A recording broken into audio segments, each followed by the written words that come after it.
Coach Colin here. Let's get into it. Sold Not For Sale podcast. I got Joe Rogan and Tucker Carlson kind of debating over where these aliens, these UFOs, these UAPs, where it's all coming from. Okay?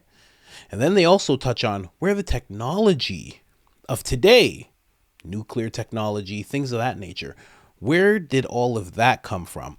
And there's either something that they both don't want to bring up because they know about it quite a bit, or they just don't know at all. The occult. Now, I'm going to play the clip for you, and then we're going to touch on some things that I have noticed kind of correlate to what they're talking about. Where the aliens are, where the UFOs are coming from. Why are we able to see them now and for decades, pretty much up until, it began at like 1950, 1953. And then we're going to touch on who could be responsible for this. I've talked about this person before. They're a big occultist. They're very well known, but let's get into it soon. Don't forget about the new channel I got. It's Coach Colin Media. That's where I break away from the Rogan content. So if you're interested in seeing something like that, type in Coach Colin Media. There's also a link in the description. You can see it there. But for now, let's jump into the Rogan clip. Wonder how much interaction they really do have with these things. Like if I was from another planet or if I was some interdimensional being, I don't know how much I'd give a shit about the president. I don't know how much I'd give a shit about the government.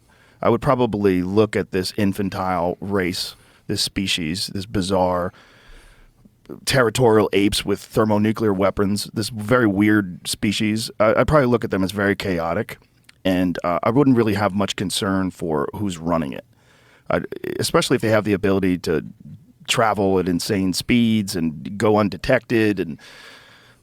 Well, it depends. Like that. Okay, so the template that you're using to understand this is like science fiction, right? These are an advanced race of beings from somewhere else. But the template that every other society before us has used is a spiritual one. Mm-hmm. There is a whole world that we can't see that acts on people, a supernatural world. It's acting on us all the time for good and bad. Every society has thought this before ours. In fact, every society in all recorded history has thought that until, I'll be specific, August 1945, when we dropped the atom bombs on Hiroshima and Nagasaki, and all of a sudden the West is just officially secular. We're God. There is no God but us. And that's the world that we have grown up in, but that's an anomaly. Like no one else has ever thought that. There's never been a society that thought that. Every other society has assumed, and they've had all kinds of different explanations, and the details differ, but the core idea does not differ, and never has differed from caves until now, that we're being acted on by spiritual forces at all times. And so to someone born before or living before 1945, I think it would have been much more obvious that this is the thing that every society has written about. And in fact, that battle, that unseen battle around us, that spiritual battle, has like been the basis of every society, of every religion, not just Christianity. So like it just, once you discard your very, very recent assumptions, relatively speaking, about how the world works, you're like, well, that kind of seems like the obvious explanation, right? It's not that obvious to me. So what's more obvious, do you think? Well, I don't think there's an obvious explanation. I think if I had to guess, some of this stuff is ours. And some of these things are propulsion systems that they theorized way back in the 1950s. Anti-gravity propulsion systems, things that can operate without igniting fuel and pushing something out, that they operate in some completely different way that utilizes gravity and almost can instantaneously transport to new places, essentially fold space-time. I don't know. So there's things that the government does where they have these programs, and the people that are sworn into these programs, whether they're the physicists or the metallurgists or whoever these people are that are working on these programs, they don't tell anybody. All their phones are monitored. Everything's monitored. There's a culture of secretism that's pretty intense, and it's not inconceivable that over the course of the last 70 plus years of them theorizing and then eventually implementing some of these things, that they've developed drones that can move in ways that the people that understand conventional propulsion systems could not imagine. And that they figured out a way to do this and to keep it secret. And we're probably not the only ones working on these things. But where did they get that information? And have you know Diana Pasulka? Do you know her work? Yeah. Like they describe these crash crafts as donations, which is fascinating. Like that they're left there. The crashed retrieval program, the crashed UAP retrieval program is essentially they're going like, figure this out. We're going to crash this thing here. You figure this out. And the question is, if that's true, okay, where are these things coming from? Are they if there's something that is so advanced that it's decided to leave us a little trinket for us to back engineer? Is that from another dimension? Is that from here? Is that from some realm that we just don't have access to? Is it from another planet? We have drones that are on other planets right now. We have a drone on Mars. We have the lunar rovers. We have satellites that we send to observe and photograph other planets. We just got really high detailed photographs of Jupiter. They're pretty amazing. But if something was like us on another planet but lived uninterrupted with technology advancing for 1,000 years, 10,000 years, 1,000,000 years more than us, what would that be like? And how much would we be able to understand of what we're seeing? What would we be able to see? And this idea that we monitor our skies, sure, but if something just appears and disappears essentially instantaneously, if something literally can fold time, can fold space, and just traverse between immense distances almost instantaneously, what are we going to see? What are we going to see? And also, like, what kind of detection systems do we have? We have radar, we have visual, we have a bunch of different military-based detection systems to look out for. Enemy crafts and airships and all that stuff. But if you're dealing with something that's 1,000,000 years more advanced than us, how much would we be able to detect? Well, so I think we're pointing to the same question. I mean, I have no doubt that the U.S. government has technology that we don't know the details of. That makes sense. Sure. But, like, where did it come from? Right. I'm not even sure, this is a separate question, but related. I'm not sure we really know where nuclear technology came from, actually. Really? Yes. Like the Manhattan Project? Yeah, like we know the Manhattan, we know something about the Manhattan Project, but like where exactly did that, it came from Germany. German scientists were working on it. Okay. The one person, it's a separate conversation, but the one person I know who's really pushed it, was writing a book on it, who's a trustworthy person and a friend of mine, I know you know him, said to me, actually, I spent a year working on this, and the closer I got to, like, okay, but what's the genesis? Like, where did this? What was the Isaac Newton apple on the head? Oh, gravity's real moment for fission? Not clear. Weird. I don't know the answer. But here's the point. Clearly, government has technology that we're not read in on. Right. Of course. But so that doesn't answer the question: why have people seen these objects in the skies for thousands of years? Right. Confirmed. And what are they? And maybe they're from another planet. My only point is there's no evidence of that. There's a huge amount, a massive corpus of evidence that they're seen by people in our atmosphere, on Earth looking up or in a submarine looking out. And what is that? And by the way, to your point, like, we can't see them coming into our atmosphere because they don't want to be seen. Well, then why do they want to be seen by people on Earth? Like, if the technology is that advanced, and clearly it is, why do they make themselves visible in the first place? Well, when we study primates, one of the things that we do. Did you ever watch Chimp Nation on Netflix? I don't have a TV, but I like have a the TV. sound of it. Yeah. It's an amazing documentary on Netflix that details these embedded scientists in the Congo. And what's really fascinating about it is that this group of scientists or related scientists have been there for 20 plus years. So these chimps have become entirely accustomed to having human beings near them. So there's very specific rules. You stay within 20 yards of them. If they come closer, you back up. You never have food, ever. You can't bring any food there because they'll fuck you up and just steal your food. If they find out you have food, and they're formidable, you're in real trouble. Oh, yeah, they'll tear you apart. And they kill each other, so they'll definitely kill you. And so when they have done this, the chimps have become accustomed to them being there, and the chimps behave completely normally. The chimps see them as just an innocuous part of their environment. They're not food, and they're not enemy. They don't ever intrude. They don't try to challenge them. They don't make eye contact. So they don't worry about the people at all. So they behave completely like chimps. And if I was an advanced species and I was studying people and I wanted the human beings to eventually kind of catch up, right? Like, you're introducing technology that they call donations, crashed vehicles. Figure out what fiber optics are. Here you go. Check this out. Figure this out. Try to figure that out. Maybe it'll take you decades. Maybe it'll take you more. But you are accelerating the technological evolution of this advanced species on this planet. And one way to do that would be For what purpose, I wonder? Yes. For what purpose, I wonder? Because that theory my opinion, doesn't make any sense. It makes very little sense that they would just do this, what I call, what he's saying is a breadcrumb theory. They would be leaving breadcrumbs. Because then also he has the same theory of they intervene when it seems like we're going to blow ourselves up. So then why do either? Why do any of that if it is just some civilization that's just looking in? Why would they be like, figure this out and figure that out? And why every time that they go like this, the government is the first people to snatch it up? Every single time. And also, if they are so advanced, why wouldn't they just teleport the same craft all over the world? Why would they just throw it in and just be like, let's see what happens? Why wouldn't they just be like, okay, it looks like we can see where they're super advanced, right? Super advanced. There's people everywhere. Okay, there's the most people here in China. Put one there. There's the most people there. Put one there. India. That other place, South America. Put one there. Put one there. Put one there. And do it all at the same time. And let's see what they do. Why wouldn't you do that? Why would you just throw it in one place? And here's a donation. I don't think that's what's happening. Now, again, the point of this video is the one thing that they're leaving out is the occult. And I know that Joe knows about the occult because when he had Alex Jones on his podcast, Alex Jones told him about the occult and how it has brought about massive amounts of technology. And one people that were really into the occult, whether you know it or not, this is Jack Parsons, but another set of people who were into the occult, who were very advanced, were Nazi scientists.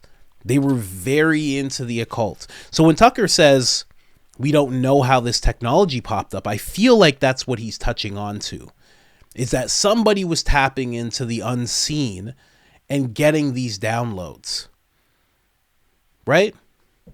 And that's what they're called in the spiritual community. You call them downloads. People download information. You connect with something. Maybe it's a substance you take, a meditation you do. In Jack Parsons' case, he became a disciple of Aleister Crowley and he practiced Thelema and he really got deep into that philosophy. Now, I will start with Jack Parsons because here's the thing. Tucker Carlson brought something up, 1945, right? Now, think about this. Jack Parsons, L. Ron Hubbard, and Aleister Crowley did something called the Babylon or Babylonian working ritual. Okay? So when they did this ritual, apparently it worked, as they say. Now, think about what Tucker said about not knowing where this certain technology comes from. We have no idea where Jack Parsons, the person I have on the screen, if you don't know who he is, he's the father of rocket ships, of rockets in general. He had no training. He didn't go to any school. He didn't take engineering, nothing. But what he did do was he was heavily into the occult. He was actually a self-proclaimed antichrist.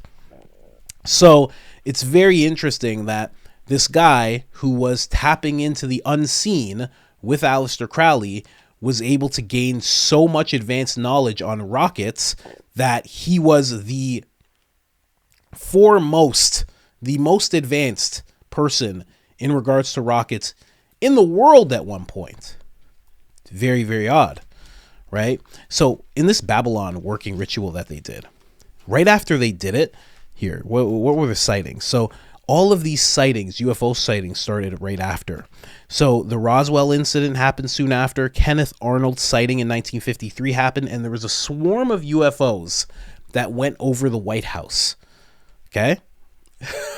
This all happened directly after they did this ritual. So what people are really thinking when they're talking about Jack Parsons tapping into something is that he opened up something, and then those beings started coming through. They were in a realm that was unseen. He opened something up, and then they were able to come through and be seen. And that's apparently how these technologies get perceived. I mean, even when you talk about, again, I'll touch on what Alex talked about. He said that Nazi scientists were working in the occult and they would take things like DMT, they would take certain substances, and they would I believe he said they would slow down their heart rate So they were almost in the afterlife, so they could have conversations with these entities, so they could learn about all of this stuff. And that's why they were so advanced. It's very interesting stuff. But that's exactly what came to mind when Tucker brought that up. And again, this ritual that I'm talking about with Aleister Crowley and Jack Parsons actually worked. Now, L. Ron Hubbard, even, you could argue, he even had a tapping in of sorts, because he was able to write all sorts of literature. And I know you're thinking, oh, well, he just wrote a bunch of it's not easy to write as much science fiction as he did. He wrote a lot of it. And then you think he actually made a religion. So maybe that religion was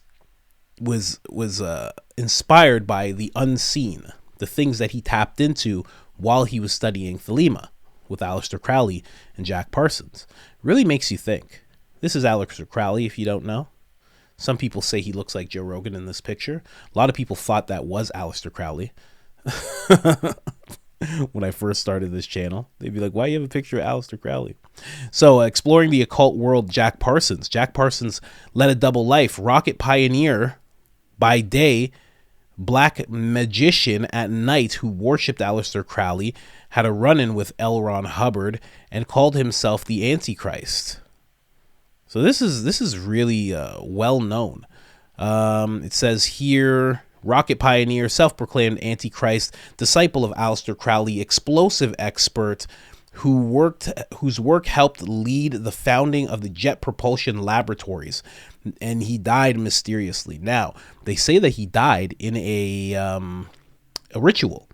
He was trying to do something. He was trying to bring something about. He was trying to conjure things. And I know all of this sounds crazy, but look at CERN. What's not crazy about CERN? What's not wild and mystical about CERN? Look at the things that they do, what they're trying to do. They're trying to unlock the mysteries of the universe. How does that even make sense? And they're doing it with this giant machine, and they're smashing together particles that you and I can't see, in an effort to recreate the Big Bang and figure out how we all got here. And how does that not sound like the occult? And this is another thing that I want to touch on. A lot of scientists of today, the Nazi scientists, were definitely occultists. And who's to say the scientists of today in the US and otherwise aren't that exact same thing? Who's to say that they wouldn't study this stuff behind closed doors? They would never tell anybody. As somebody who delved deep into the psychedelic realm, I could tell you that having this tattoo on my hand, it privies me to a lot of information. There are people who will tell me about their experiences that they wouldn't tell anybody else. It's almost like a club. Like, hey, you've done the thing. Hey, I did the thing, and this is what happened, and this is what I saw, and it spoke to me, and blah, blah, blah. And again, Alex Jones even touched on that. He said that a lot of times what comes to you in that realm are demons, and you don't realize it. There's good in that realm, but there's also a lot of demons, and that they want to move through into the next realm. I know a lot of this sounds very crazy, but again, how do you look at CERN? How do you look at AI and the fact that they're trying to create something that's going to be 100 times smarter, and they're theorizing that it could become a god and they don't know what it's going to do? How do you not look at that as just as crazy? The only difference is that that's happening in our time right now. So we're looking at it like, that's just, those guys, those kooky guys. How do you look at a phone? How do you look at a phone and this isn't crazy? How's that not crazy? All of this stuff's crazy. I don't know. I've just been starting to really think about these scientists and starting to come to the conclusion that they're just modern day occultists. They're just like Aleister Crowley. They're very godless, most of them. They believe in this what they study is what they believe. They believe in numbers and everything makes sense, and they're laying out the universe and everything. They're just like occultists, chemists, engineers, scientists, working on AI, trying to make a thing that can learn, literally trying to bring a being into the physical world through numbers and calculations. And How are the people at Boston Dynamics not occultists? They're making a thing that can flip and jump and this and that. They're bringing it into the physical world. They have no idea what it's going to do. They have no idea what it's going to wreck. They don't know if it's going to merge with AI. They don't know if it's going to become the thing that destroys us, and none of them care. Sounds like an occultist to me. I don't know. It's really weird. And then again, Jack Parsons also said that in this ritual, this Babylonian ritual, that it was a success and a child was born, and the child's name was Hilarium. I don't understand that, why there would be a child, but he also said he conjured up a girlfriend. He said he would go, he would summon demons. He conjured up a girlfriend who was supposed to be, he was the Antichrist. It was supposed to be his lady. There's so many things that this guy was doing that was so dark. And they say Jet Propulsion Labs is actually JPL, which stands for Jack Parsons Labs, because they still pay respect to him. Because they knew what he was about. They knew what he would delve into. And they still delve into that world to this very day. That would make a lot of sense. Why we're finding all this stuff. Now, again, I don't know. I'm starting to think about what makes more sense. Joe Rogan, throughout his whole podcast career, has always called us apes. We're just apes who have, smart brains, and we just make nuclear technology. I don't know. I don't know if it's that simple. I'm really starting to question things now. It's funny that the world of religion actually expanded my mind to what's possible. And not in a everything has to do with religion way, but there is a place that you can't see. I know. I've been to this place. I don't know if it's the same place. I don't know if there's different places. You know what I mean? Maybe you do mushrooms and you just go to a gas station. Other realmly gas station. I have no idea. But I definitely know that there's realms that you can go to, whether they're in your mind or not, I'm not sure. But you can go there and you can interact with things. It's part of the reason I don't do this stuff anymore. Not only do I want to be sober, I don't want to open myself up to anything that could be dark. So I keep that closed from now on. It opened my mind enough. I don't need to continuously do it. And also, Rogan's theory was that this stuff is ours. And he just said they theorized it and then they just made it. But how? That's what Tucker was getting at. And I wish Tucker would be a little more upfront in that conversation. And I wish Joe would be a little more open-minded, because it sounds like he's open-minded, but he's not. See, when you're open-minded, and in this case, he is an open-minded person, but in this situation, usually when it comes to government craft and AI, he doesn't get open-minded. Like it's an odd thing. Or he gets open-minded on his own. But if you're pushing one way, he will push the other way, I notice. But yeah, I don't know. And then the theory of them being donations versus unseen forces. What makes more sense? What actually makes more sense? That there are unseen forces at work, that people are trying to correspond, interact with these beings, and they're getting these downloads of high technology, or there is a civilization that is just throwing space junk crafts. They're throwing crafts, let it slam into the earth, let it crash, whatever. They're whipping alien bodies down there, let it smash, whatever. What actually makes more sense? I don't know, man. Like, as you start to really think about it, even as I'm saying this, I start thinking about Steve Jobs. Heavy into acid before he came up with Apple. And on top of that, from the time he got fired from his company, from his own company, Apple, and came back, he had gone into some heavy acid trips. And his technology, his influence on the technology of Apple has only just worn off. Think about when he passed away. The next thing and the next thing and the next thing and the next thing and the next thing you saw was still his influence. They've only just gotten out of the Steve Jobs era. How did he know so far in advance what he wants to see come out? How did he know that whatever he thought should be in, let's just say for conversation, year 4 of after he passed would still be the forefront of technology. How could he possibly know that? And again, he was somebody who went heavily into the, whatever it is, acid realm, we'll say. He did a lot of it. And also his logo was, an apple with a bite taken out of it. Going back to Adam and Eve, you will be like gods. I don't know. I'm going down a weird rabbit hole. It's just a fun little rabbit hole. But I just wanted to bring all that up because when Tucker said you don't know where that technology came from, I know exactly what he's talking about. There's no real knowing how these Nazi scientists were so advanced. But the only thing that differed is that they were heavily into the occult. They were heavily into the psychedelic realm, or I don't even know, altering conscious. We won't even say psychedelics, but you'll say altering conscious type of movement.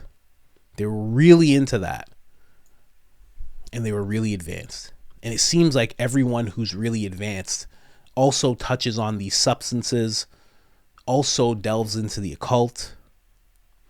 I don't know. Let me know what you guys think in the comment section. Because, I've been racking my brain. Again, I just want to say before I go, CERN. Think about what CERN is. Think about what that is, okay? What they're trying to accomplish with CERN. I had a video yesterday, and I hope I can still find it. But think about what they're trying to accomplish. There it is. Beautiful. Listen to this. Let's switch over here. When you're talking about the Large Hadron Collider and physics experiments at this level, the key word is energy. What they're trying to do there is mimic, approach the energies that happened at the beginning of the Big Bang. When all the energy that was released, some of it stayed energy, a lot of it turned into matter. And so if you want to understand the nature of that matter, you need to pull it apart and have a good look at it. And you do that by banging particles into each other that smash into their constituent particles, elements, even smaller and smaller and smaller subatomic elements. And you need huge energies to do that.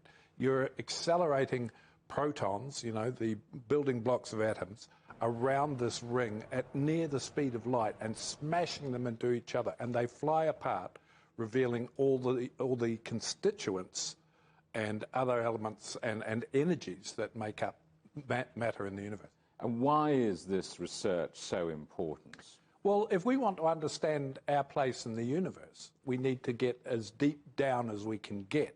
And in order to do that, you need these energies. And that's what they're doing. They're upgrading the injectors that fire the particles. They're not upgrading the magnets so much as retraining the magnets that direct these particles, so that you can get these higher and higher energies. And also they're getting higher collision rates, because when you're doing these experiments where maybe 1 in 1,000 times you get the result you want, you need to do them many, many, many times over and over again. And, the answer to why are we doing it is, if we want to understand the universe, our place in the universe, we need to get as fundamental understanding of it as we can. It's called the Standard Model. And what these guys are trying to do is break the Standard Model to see if it holds up to everything they can find out. Everything we know about the universe is all lumped together in this idea of the Standard Model. So what kind of timelines are we looking at here? I won't see it.